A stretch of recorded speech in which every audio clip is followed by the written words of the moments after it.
kind of love this opportunity. I love this opportunity to kind of visit with everybody.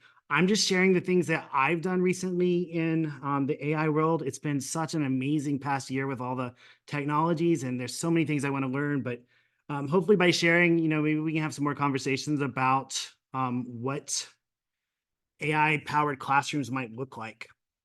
I think it helps a lot to have a little bit of idea of who I am.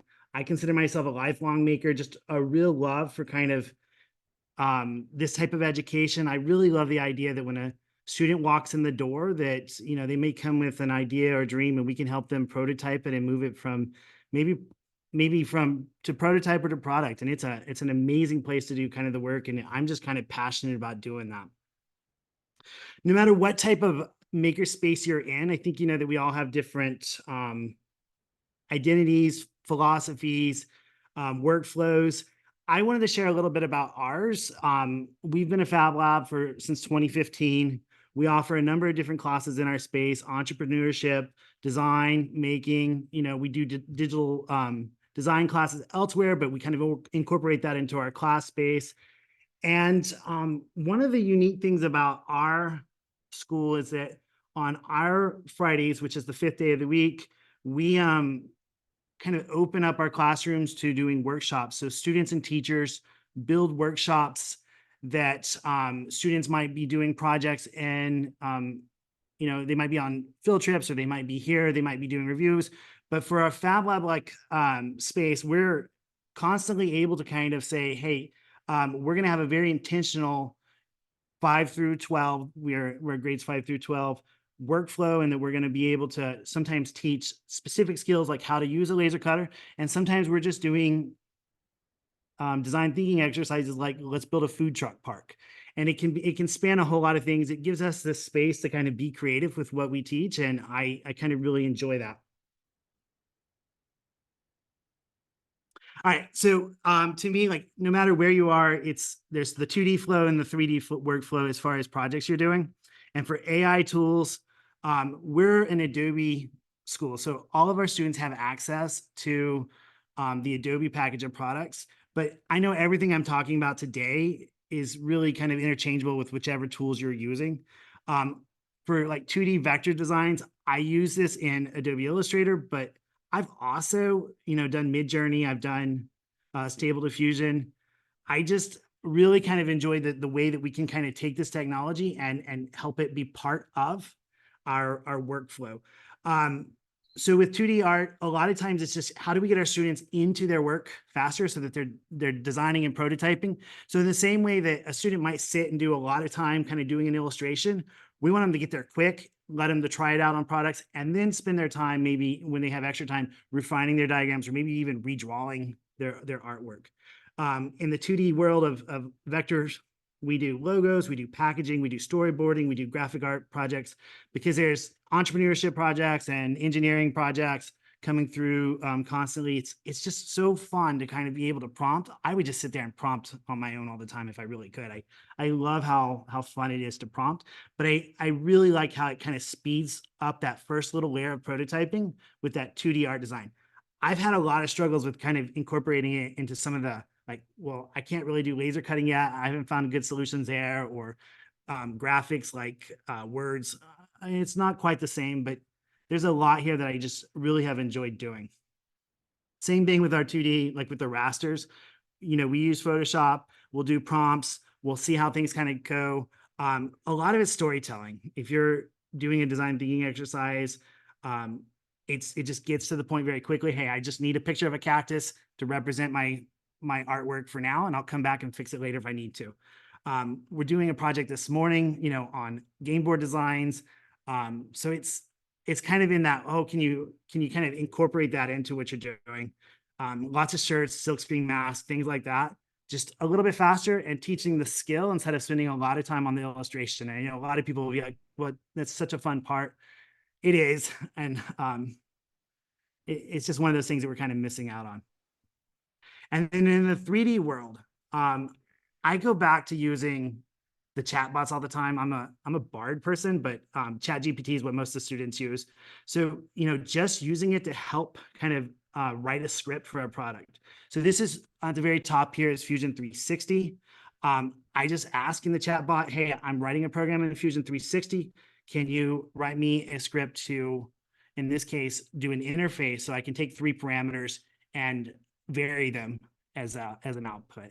I really kind of love the fact that I can do this with my engineering students, that they can kind of enter these in and we can talk about parameters instead of talking about code. Okay. And I actually got to sit in a workshop this morning I really enjoyed on CADing in Blender. And it's one of those tools that I've also loved doing because you can give a prompt, like in my case over here on the left, draw a snowman. And you can go into a chat bot, you can fill in kind of as descriptive as you want. And while it doesn't always come out perfect, it gives really kind of nice code. And for a student who is coding and learning to code, they can go through the code and make changes and kind of start improving their overall diagrams and drawings and things like that. I really love this for a student who is coding. I want to introduce you to CAD. And I just think it's really kind of beautiful how we can actually be drawing and making and building things with code. And I have one of those projects, I showed this at one point and a student, as we all know, kind of says, but I could do that in 5 minutes with CAD and drawing and dragging in the circles and extruding. And, they say that, but then I can show them how I can do 100 of those in about 2 more minutes. And they're starting to understand that real power of kind of coding and scripting. And it's really nice that you do it with AI because that lowers that first entry into this. And they don't have to go off looking through APIs to figure out, well, this is how I draw this and this is how I draw that. A lot of times they're just getting the code and then can change some of the parameters. Nice little introduction there. All right. I've always had this on and off relationship with processing. Processing, if you haven't known, it's kind of like an Arduino interface. They come from the same origin, but it's meant more for the graphical side on your computer, and you can do some drawing art and things like that. So I loved it because it really was a nice point for me to teach Arduino software. And then I love it here because I can go into a chatbot. I can say, would you please make me an interface? And it will make an interface. And then I can tell it, I want to tie 4 buttons up and I want each button to control something on the Arduino. Not only will it set up my interface for me on the computer, it will handle the serial connection, and it also gives me the code for the Arduino as well.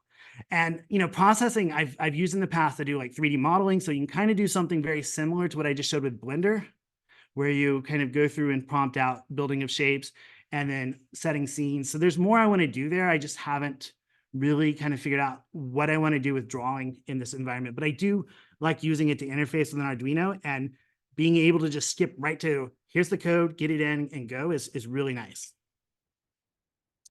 Arduino also, prompt to fix your code. When things are kind of not working, a lot of times I've just told the students, just start with prompting. And it can also show sometimes how to build the circuit, and it can also tell the students how to look at the assembled circuits and kind of learn more about what the parts are. So it's just been great to kind of circumvent having to look at a lot of examples and APIs and kind of can get to really coding. I use Python scripting with GitHub Copilot. So I like Python. I like using IDEs with Python. If you haven't used Copilot, you can tie it to an IDE. Like I use PyCharm, and I use it with Python, and I use it with Java as well. And every time you put a comment, it makes a suggestion. Or if you write code, it makes a suggestion. So it's like tabbing autofill the whole time, and you can cycle through suggestions. And while it won't always be perfect with how you code, it does a great job of kind of moving you through. And thus, for an intro coder, having like that little pair programmer right beside you is just a beautiful thing. Really helps with coding, and especially for our beginners. All right. A lot of what I have left is kind of is a little different in flavor here. Coding and pair program is an exercise I do with students all the time, whether it's Arduino or whether it's coding class. But using the AI to do this as well is something that the students have at home and can actually utilize. So they can sit there and prompt, can you check my code? Can you help me write code? Can you tell me how to process? It's just a great way of using the chatbot to be kind of the classroom person there. You can even set for some of your programming, you can say, hey, I want you to be a 9th grade computer science student, and I want you to code this example. And I want you to be, or you can say, I want you to be an expert Python coder, and it will give you two different sets of code. And that's an exercise I love students to see how they can actually grow over time with that coding ability. All right, we do a number of little vision projects. I like all the little AI machine learning boards that come out, whether they're Arduinos or the Raspberry Pis. We have a couple Nanos. We have a student doing this project, student doing that project. There's a mechatronics that tracks. There's a car that drives. All those are just kind of fun to play with, and I love getting a new board and using it. Same thing with voice recognition. We have a number of projects that have taken advantage of the voice. Whether it's a smart voice like Siri or Alexa or Google. But the one I used last year that I liked was Pico Voice, because it's kind of lightweight and lets you kind of play with it. You can put it on a Raspberry Pi board, or it can run on your computer, and then you can just set up the wake up words, or you can set up a few amount of commands. And you just give these projects to students and you show them libraries, you help them through it, and let them be as creative as they want. Whenever I'm teaching AI, I think it's kind of important to sit back and give them a little bit of data. You're constantly teaching AI. You want them to have some appreciation for the algorithms and maybe the statistics that go on. Some students want to pursue those academic areas. I've been using Code Academy as a kind of a reference, just hey, why don't you start and do this data package? Why don't you learn how to do machine learning here? I also kind of just let them, explore and do it, but I think it's a big part of what we want to do. A year ago, I wasn't even thinking that a chatbot would be worth teaching, but these large language models like ChatGPT and Bard, not only do I feel like we have to teach the tools that they kind of spur, but also how to use them themselves. So we do a number of things with summaries and translations, learning how to use it for that. But prompt engineering is a skill set that I think is just part of the overall computer literacy that students should have. We have a number of classes like entrepreneurship that really need to use tools that kind of help them brainstorm, help them do preliminary research. So we ask questions like that. It might be a starting exercise for design thinking, just like we would have with notepads and paper or the whiteboard. We kind of use a lot more with ChatGPT at this time. Same thing with like just the rapid prototyping steps. With AI generative art, a student might say, these are the types of projects I want. Here comes an item here. And then we use that as kind of some of their initial prototypes, and even to guide some of the physical prototyping that they do. It's really kind of fun to use that for that purpose. My presentation here today is kind of using a program called Gamma.app. It does AI generated presentations. I like it because you might have seen earlier, there's a bunch of kind of cheesy generated AI art. You can kind of do that in the presentation. You can just ask it to generate on the fly.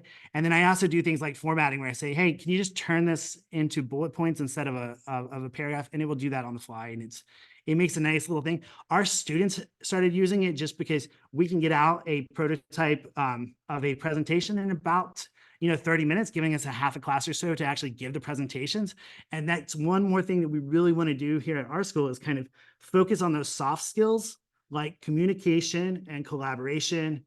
And same thing with presentations. We also do a lot with pitch decks. Pitch decks will be AI generated. They'll plug in some numbers for the kids to use. Sometimes they're fake. Let them do presentations, and let them kind of also do these AI generated art projects where they kind of have an idea, and they get the art, they get to do a presentation, and they got to start prototyping what it's like. I think I know a lot of teachers that just, start using it for lessons plans. I'm doing that too. I love kind of just having a conversation with ChatGPT on that. Same thing with rubrics. I do it. It just helps to give students something in their hand to kind of utilize. One of the tools that we used not too long ago was just asking it to help form a group. So I'd kind of list off all of the different things that projects that we might have, or tasks that might go on. And then we have the chat bot actually randomly assign students to those groups. And we even tried it where the students had inputted in their preferences for groups, and we let those kind of choose as well. And it kind of was smart enough to at least figure out a pretty good pairing for all of the groups there. We try to capture most of our projects with portfolios, especially our big projects. So students like to use things like the Canva. Canva has some AI things. We do it with website design.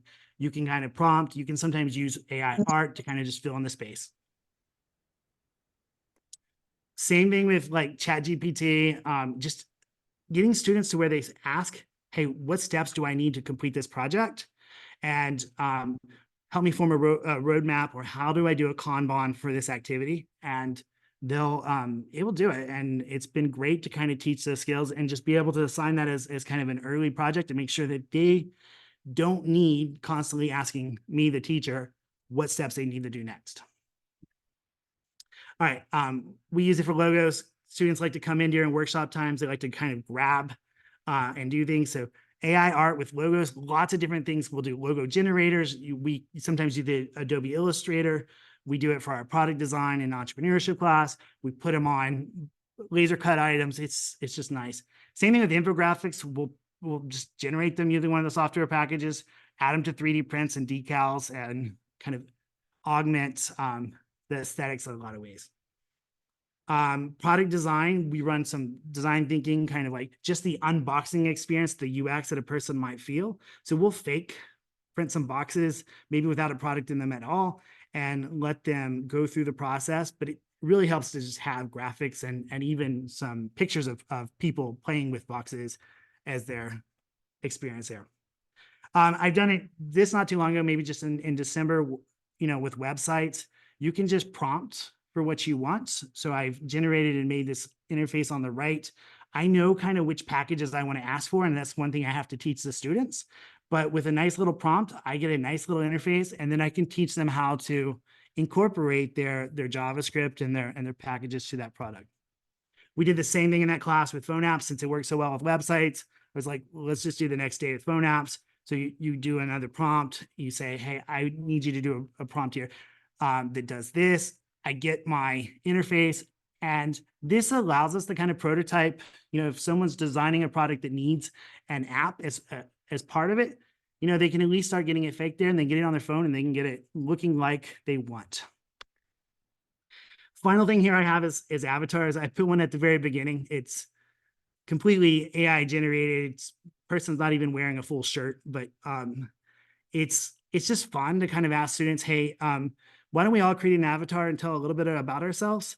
And I just plugged in one for myself here, made one little brainstorming activity we do. I don't know how well I did, but I was trying to get through 25 things in that time period there, and then kind of have just enough time to check in and chat and maybe learn from somebody else who knows a little bit more than I do about things. But you can see here, 25 different things. Oh, I didn't actually say anything on proofreading, I guess, but I obviously plug it into ChatGPT and ask to proof everything from like the abstract to this to every email I feel I send at this point. Well, thank you all for kind of being here. I meant to share. Let me see if I can add this quickly to the chat. Oh, not that one. Dennis, that was awesome. Thanks for sharing, man. No problem. I'm really, any type of questions you have, I'm willing to go in more depth. I just, I honestly just kind of plug this into ChatGPT. Here's the 20 things I've done in the past few months. It kind of gave me a nice little abstract and a title, and I was like a little intimidated by it being so many things, but I just really have had a great time myself with the AI stuff. Pardon, quick question. This is what we're wrestling with. We adapt using the AI tools. How do you teach the kids when it's appropriate to use the AI tool, when it's not appropriate to use the AI tool? I'm thinking not only, that's the trap of a tool, as you go so dependent on a tool, you don't understand what you're doing. And also my English and history people are less receptive to doing it. So how do you make sure the kids don't confuse when they can use it and when they can't use it, when's it appropriate, when not? How do you address those things? I think we're kind of lucky right now that, for a lot of these things, like if I asked a student to design a website, they're not even thinking about the Chat GPT yet. But that probably won't hold up much longer. I was lucky that, I waited till the end of the semester before I introduced that with, or at least until they've had all of the intro coding stuff when I do that with them. I don't think many of them have thought about using it for CADing yet, which is really kind of nice. I don't really know. The future of this, I think, is really that it's going to be like your little co-pilot along the way, and it has to be taught. But there's a lot of ethical things to talk about, and I think even the copyright issues that as you're talking about doing an illustration, there's is this the best way of doing it? I don't know. I just know that I know it serves a purpose for me right now. Dennis, how do you work with the age requirements of some of the tools? How old are your students? I work mostly 9 through 12, but we do workshops with everything 5 through 12. So it is kind of choosing and picking the right tool for the right audience. So it's not always, I think a lot of hesitancy with using even the chatbots with the younger students, but I find it